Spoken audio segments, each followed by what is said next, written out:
Hello, this is Anna Pacheco, SantaFe101.com. My guest today is Ryn Herrmann, and she is the director of the Los Alamos Chamber of Commerce. Ryn, do I have your permission to record this interview? Yes, Anna, thank you. Well, great. Well, good. So, tell me a little bit. I know that you've had different leadership roles up in Los Alamos, and so let's start with the chamber, and then I'm just dying to hear other things that you've been doing in the community. So, tell me, if someone's watching this video, what the chamber could help them with if they're thinking, say their spouse got a job up at the Los Alamos National Lab, but they want to have a business or they want to know something. Tell me about the business climate up there. Sure, thanks. And thanks for having me here today. So I'm sure everybody knows, the 800-pound gorilla in the room is Los Alamos National Laboratory, and that is frankly why Los Alamos is here. And they are the biggest employer in the county and employ 12,000 people, and the entire county consists of Los Alamos and White Rock, and it is about 18,000 people. And so we do get a lot of folks. We refer to them as trailing partners or trailing spouses that come with a partner that has gotten a job at the lab. And it's a small community, it's a small town, and so we do have a lot of folks that just need introductions and need to kind of learn the lay of the land up here. So the chamber functions as a great resource for folks like that. We did actually just restart a newcomers program here in town, and we had done that for quite a while at our co-working space project. Why?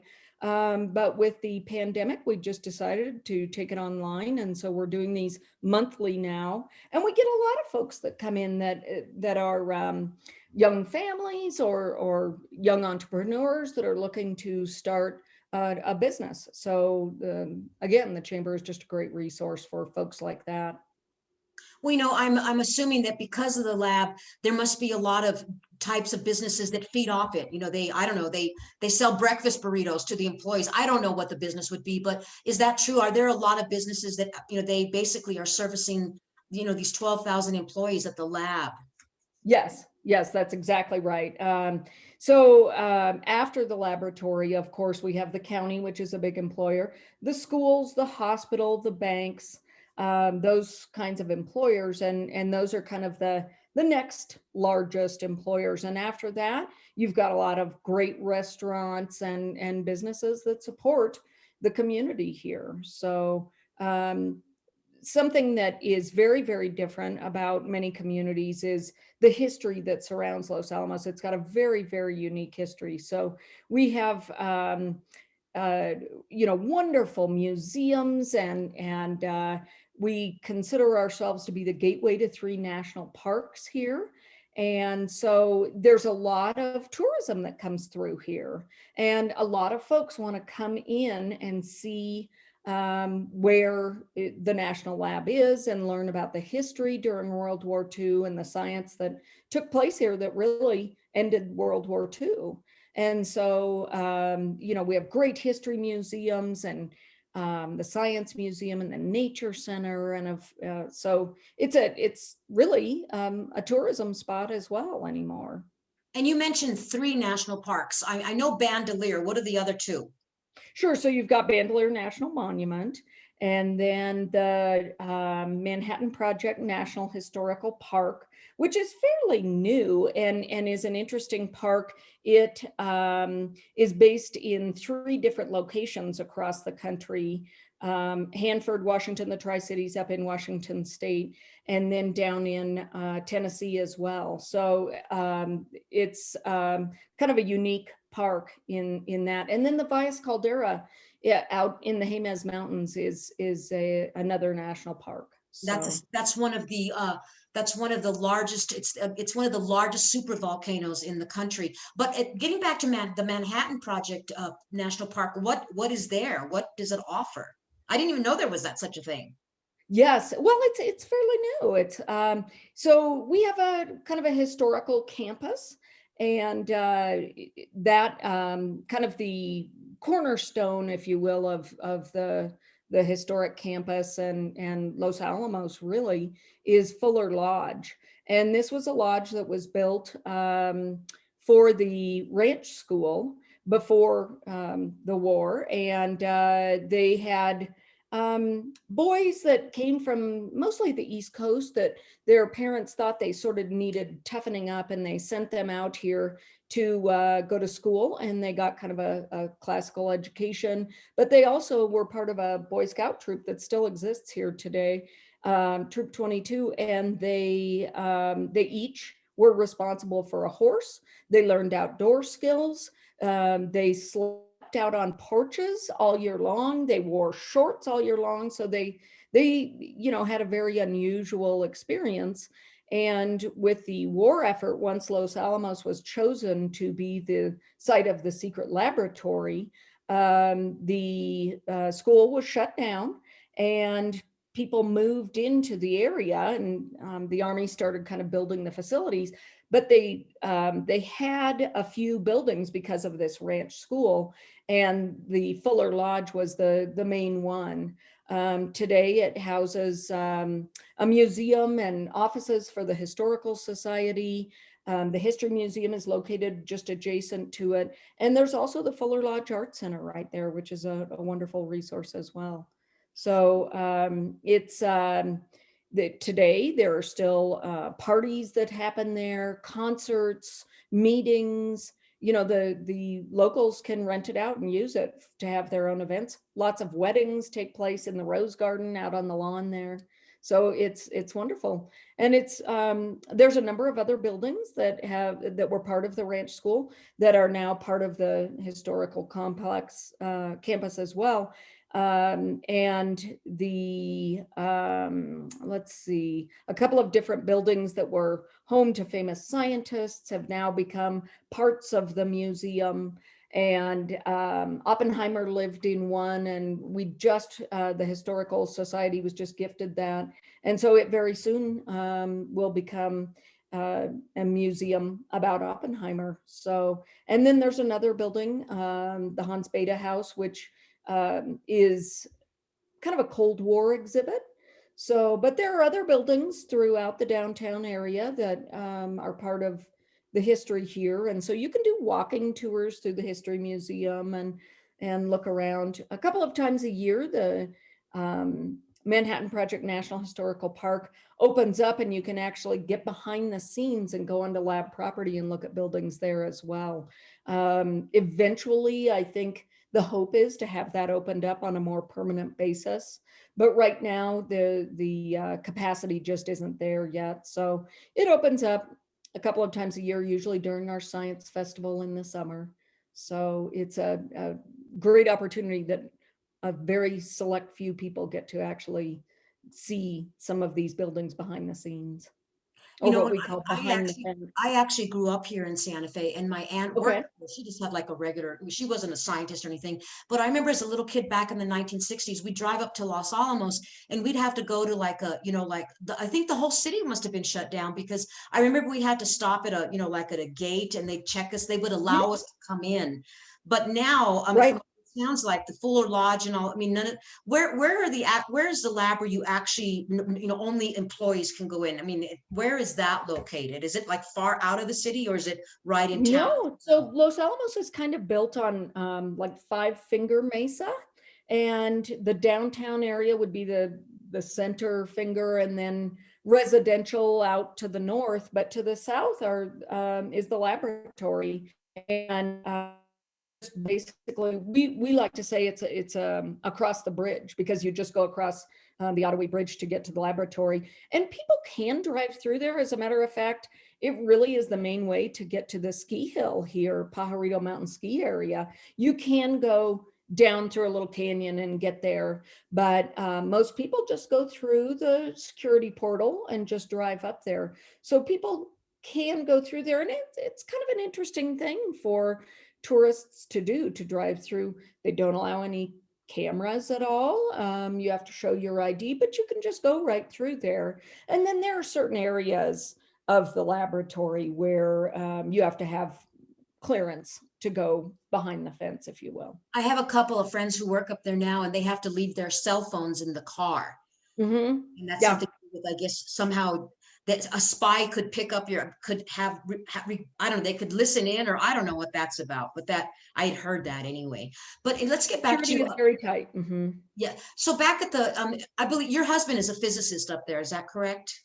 Yes, that's true. And a volunteer ski patroller, as we were talking, you know, aside from the science that still happens here today, the setting that Los Alamos is in is really kind of an outdoorsy place. And the people that do really well here are people that like the outdoors. You know, you can, in most places in this county, you can walk out the door and be at a trailhead in minutes. And there's just miles and miles of great trails all over. And the skiing, you know, the snowboarding, the hiking is really out of this world. Now, So we're really known for that. Pajarito Mountain used to just be open on Wednesdays and on weekends. Is that still the case? It depends on the snow. Does You know, it? they've really gotten quite good at snow making, and so there are tough years for them, but many times during the year they are open 7 days a week. So. Well, let's get back to at the chamber in terms, you mentioned entrepreneurs. What type of, if somebody watched this video and their spouse or their significant other did get a job at the lab, what type of businesses, I mean, like what ideas are out there? What would be something, if somebody's creative, they're an entrepreneur and they want to make a go of something in Los Alamos, what would you suggest? Or are there areas that, you know, there are business that you're lacking something? Wouldn't it be great if we had the XYZ service? Or what would you think of that? So I think we get a lot of startups in this town because we do get a lot of creative people that come through here. Many start restaurants or businesses here. There's also just a lot of science startups up here as well that are spin-offs technology from the laboratory. So, you know, it's kind of the Silicon Mesa, if you will. And so we have a lot of those little, you know, science startups that do well up here too. Aside from that, we have a lot of business people that you know, start different small businesses up here that have been very successful. And so we are pretty supportive of people diving in and starting new businesses up here. It's a very small town, as we discussed, and so, you know, I think we could use just about any business up here. You know, so anybody that has an idea, it's a very interesting group of people that live up here. You know, most families have something to do with the lab, and so most families have someone that is a scientist or support person at the lab. So you get a fairly highly educated community up here, and you know, the folks that live here tend to make a good salary and have are well read, well traveled, and businesses have started up here that might not necessarily have been predicted to do well, but have done great. So, you know, the Kroger came up here and they decided to kind of take a gamble, even though it's a fairly small community. They put one of their marketplace grocery stores in up here, which is a very big, beautiful grocery store with one of the best views in town out on their patio. And they put in a very high-end wine section. And we actually have you can sit in there. There's a bar actually inside there, and you can sit in there and have a beer or do tastings. But they have been very successful selling higher end wines up here because the market, you know, was interested in that sort of thing. So it's a very unique marketplace and community. I've also heard, because the parents are very well educated, that the school system is has really exceptionally high standards in Los Alamos, and the kids, they either do really well or they just have to leave that school system because it's too much for them. Can you Right. talk about So that? I have 3 kids that have graduated from the school system here, and I can't say enough good about it. It's one of the highest rated schools, certainly in New Mexico, but honestly, all over the country. And they do tend to. I think people would say, they focus on science because that's what the parents want, but it's not just that. It's the arts. They have a wonderful system, and I think, especially now, kids that maybe aren't as interested in science have done really, really well here also.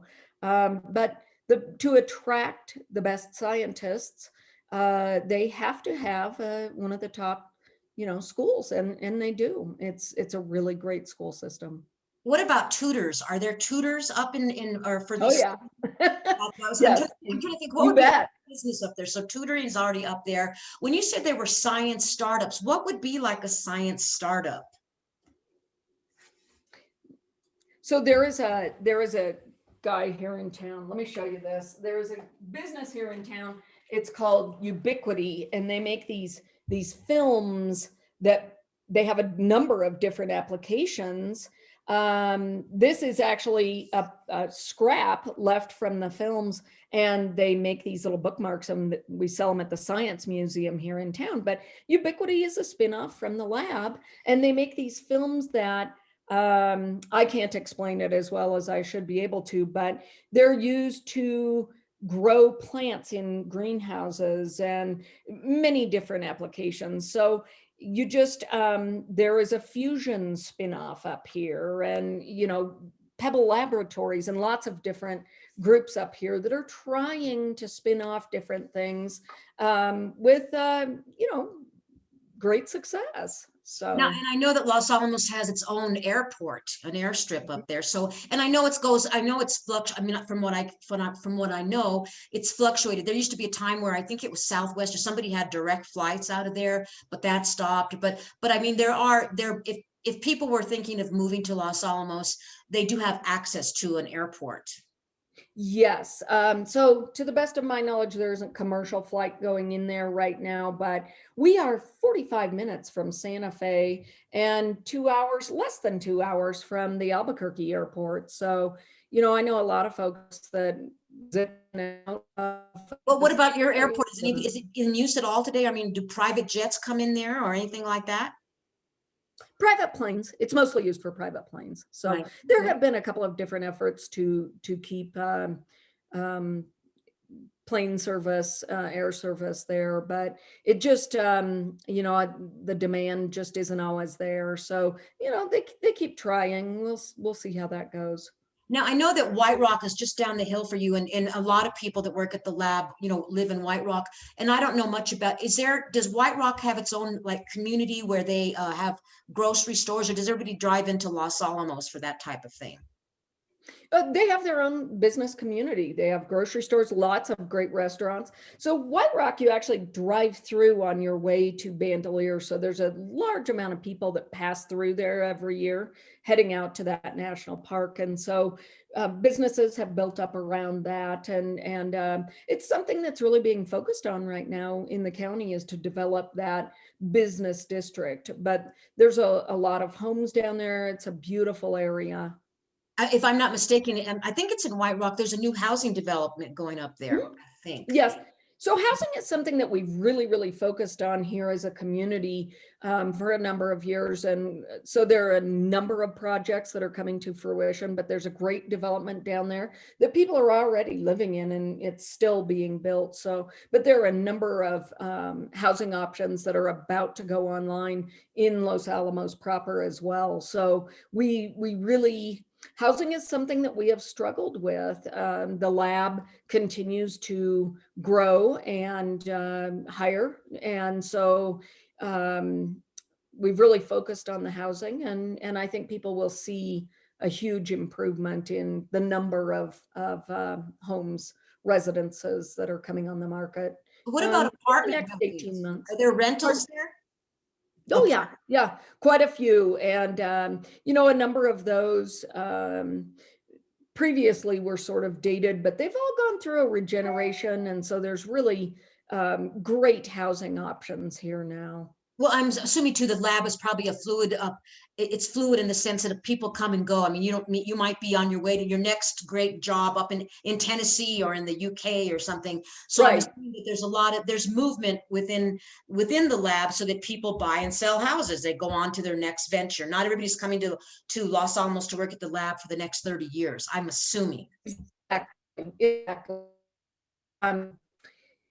The lab brings in some years like 2,500 students to work in the summer, and it really was a crunch some years, and we would reach out to the community to say, hey, if you have a room that you would rent, please come forward and, have a student come and stay with you or whatever, because we just were so strapped for housing. And so that's why we really have been concentrating on that for a number of years. And we've really had great progress with that recently. So, Oh, good. And I've heard great things about your hospital up there. I mean, there's some yes, good doctors. yes. So there's good quality medical care in Los Alamos. We're at the end of the interview. Is there anything you want to leave with me and during this interview that people should know about Los Alamos or about the chamber in case they're thinking of relocating to your Sure. So we are just about to launch a relocation website. And so I will have more on that to you as soon as it is live. But we do have 2 visitor centers that can help anybody that is coming to town. The chamber is always here to help with new businesses or people that just need some help or have questions. But please come and check out Los Alamos. We like to say is where discoveries are made. And it's a wonderful little community. It's at 7,500 feet, and the top of the ski hill is 10,400 feet. So, it really is a beautiful area. And I think people don't necessarily expect that and are pleasantly surprised when they come through here and see how beautiful it is and what a wonderful little community it is. So please come discover Los Alamos. And I'll tell you, just driving to Los Alamos, it's like you're driving through a painting. It's Oh incredible. yeah. Beautiful. Well, the laboratory, honestly, part of the reason it was put here was because it was such an inspirational setting.